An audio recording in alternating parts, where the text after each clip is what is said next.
I'm gonna use my left lapel. Okay. So here I have the underhook here. I got my left lapel here. It came over here. Look, I can go here, and I'm just gonna keep my hand by his shoulder as I begin to have this boss grip here. It's the same thing as if I would do here, except it's way tighter. Okay. So all I'm doing, this fist goes by his shoulder here. You can choke up on it because this lapel's kind of long. And I'm gonna drive my body and pick it up as my left elbow comes to my hip. From here, I'm not gonna let him turn onto his side because that's his real defense right here. I'm just gonna turn here and I'm just gonna roll on my left side. So it's basically like a paper cutter choke. Okay? Which side would you want to roll to as a defense? To the left side. To the left. So it's the same thing. Remember these right here? This one right here? It's basically this paper cutter here. Just with the lapel. Just with the lapel.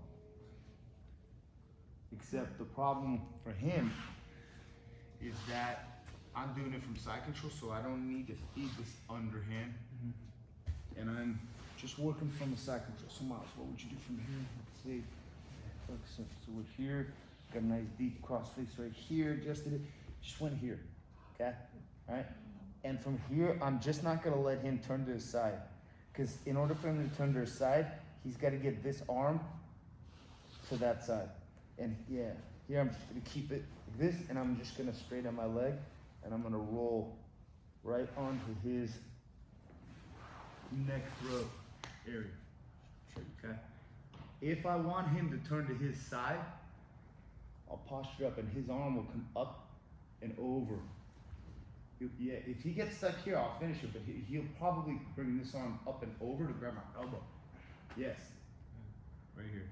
So that here, I could potentially go to here, and maybe even begin to go for some sort of weird modified arm lock setup. But the point is that you get a nice, deep boss grip lapel. So here, your lapel's already out. Here, you can just grab it here. And even if you get a little bit deeper right here, so this be grabbed by the tip, a little bit deeper here. And look, I'm gonna push my fist into his shoulder as I climb up on him. I'm gonna pick his head up off the mat, and I'm just gonna literally plank onto him, and I'm just gonna slowly roll on my left hip, and finish. But just do not let this arm come up and over, because that's the only way that he can turn to his side. The key is to keep him flat. Okay? So if you want, do converting. No, you're jumping on. So head that way. So like on big guys, just slide down this way. So on big guys,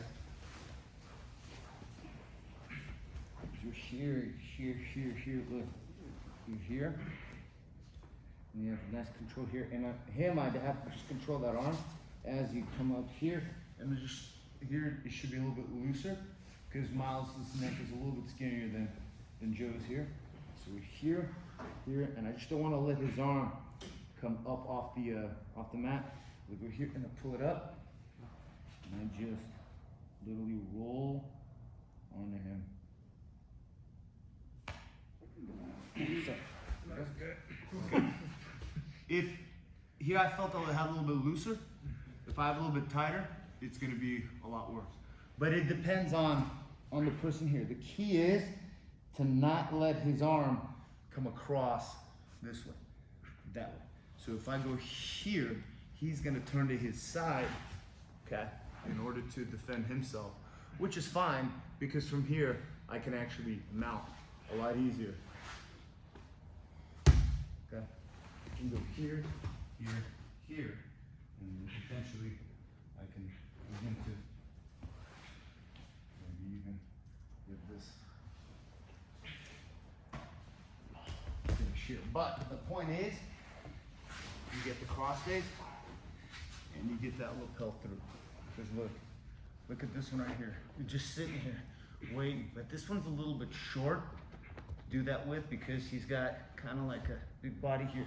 So this here, I wouldn't go for this one on him. I'd go probably for this one here. Okay, go here. Look at that, 2. Here, and pick him up and under the chin, and I'm just gonna roll and open up my elbow as I roll onto his. Okay, try it. 1, 2, 3.